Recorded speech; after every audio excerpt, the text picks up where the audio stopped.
We got to move forward, though, because this man has somewhere to be in 30 minutes. The Cadillac driver lineup has been confirmed. It's been announced.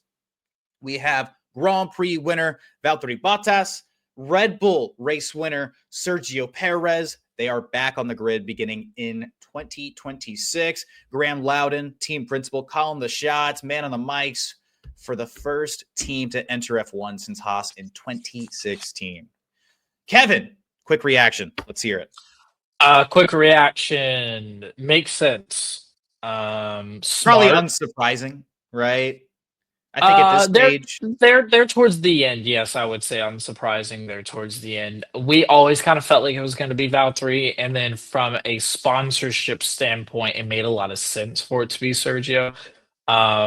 So yeah, I would say unsurprising, but it makes sense. It's a really good move for the brand. I mean, you got two pretty likable guys. Very likable guys, I would say. Other than those Red Bull fans out there who probably have a disdain for that of Checo Perez, but look, this gives him a second chance to say, hey, look, it really was a crappy Red Bull car and not me, dropping off the face of the earth talent-wise. This gives Sergio a big opportunity to kind of turn that narrative around about him.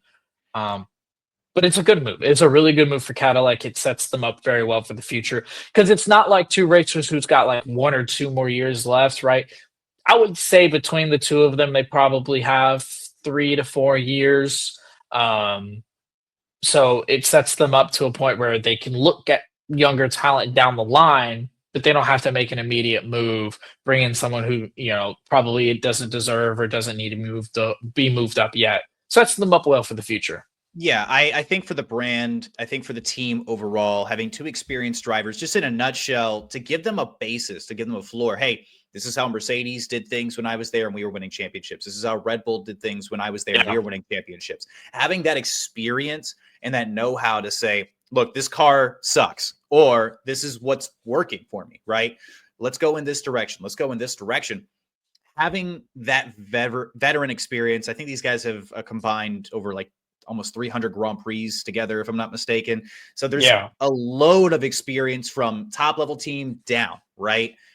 The opportunity for Bottas and the opportunity for Checo to walk in and make history as this team's first ever driver pairing, I think that's very intriguing. Understandably, this is not going to be a team that's even fighting in the midfield. This is going to be a team the first 2, maybe even 3 years is going to be expected to be fighting from the back of the pack. This is not, they understand walking in that this is an ambitious project.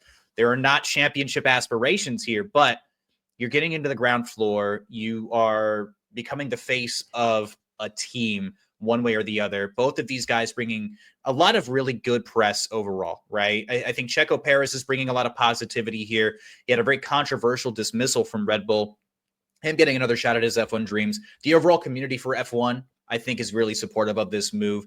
He's one of the most beloved drivers in F1 overall. Yeah, I mean, he's very much so up there. He's got the entire backing of Mexico behind him. And he gets another shot to prove a lot of people wrong, me included, that believe that he had lost it, if we're being completely honest. Throw me in there as well. Yeah. Yeah. I think a lot of people, and again, the TLP crew included, like, we just didn't quite think that he had it. We thought that it was him. It wasn't Red Bull, but since he's left Red Bull, they obviously still haven't found an answer for the second driver's seat opposite of Max.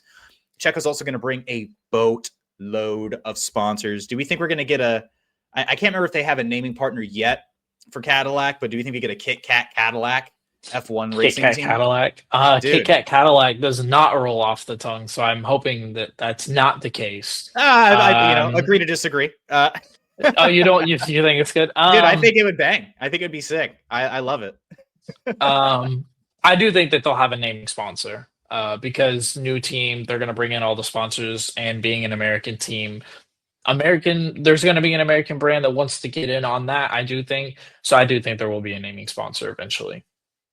If it's Kit Kat, though, the possibilities are endless. I know that McLaren, obviously, they just got their naming sponsor, $100 million a year contract for like the next 4 years of MasterCard. So McLaren, MasterCard, Formula One racing. But getting back to Cadillac, as far as Bottas, why I think this makes a lot of sense.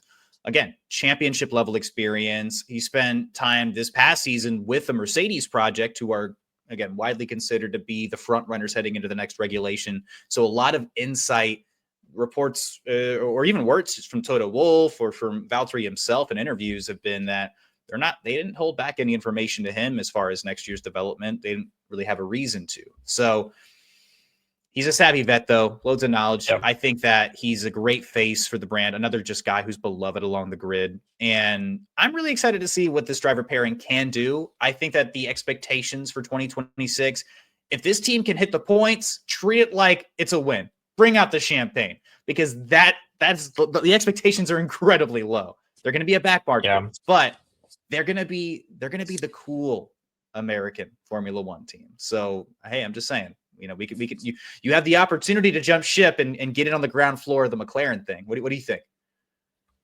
What do you mean by that? Get in on the McLaren thing? Are you going to change your allegiance to the American team? Oh, absolutely not. No, absolutely not. Absolutely not. No, I can't see myself doing it either, but we'll root for them from afar as Americans. Maybe they'll bring in Logan Sargent as a reserve just to up that American. I don't know if they will. I think that they definitely won't. I think Mick Schumacher's in the mix there. I could also see Zhou Guanyu in the mix there.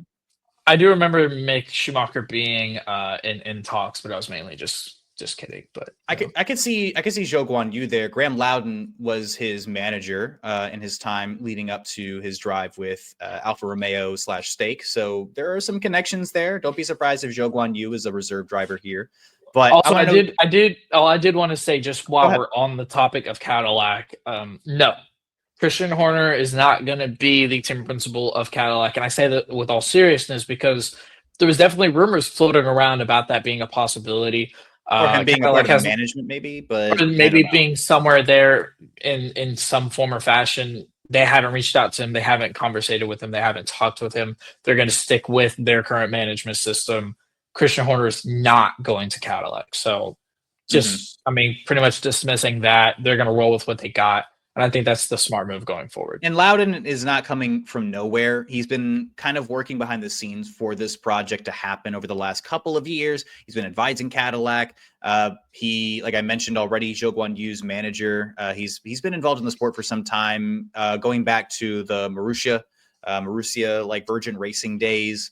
Or the whatever they wanted to name themselves. They had a number of name changes, but he's been involved in F1 for quite some time, going back to his last appearance, 2015. But this is somebody who's been around the sport for some time. How do you guys feel about the potential lineup for Cadillac, or not potential, the lineup, excuse me, for Cadillac? What are the expectations from the team? This is the official lineup. I know I'm excited because, having Valtteri and Checo on the grid, I think is just good for the sport. These guys do have a few years left, like you mentioned. They have the ability. Hopefully they display it. I'm really curious, and I want to know what you guys think. Who comes out as the top dog between these two? Because both of these guys have been, who is driver one between these two perennial driver twos historically? That's what I want. I would say, for me, I say Bottas. Bottas? I feel inclined to say the same, but who knows? Maybe Checo's got a bigger chip on his shoulder than we expect.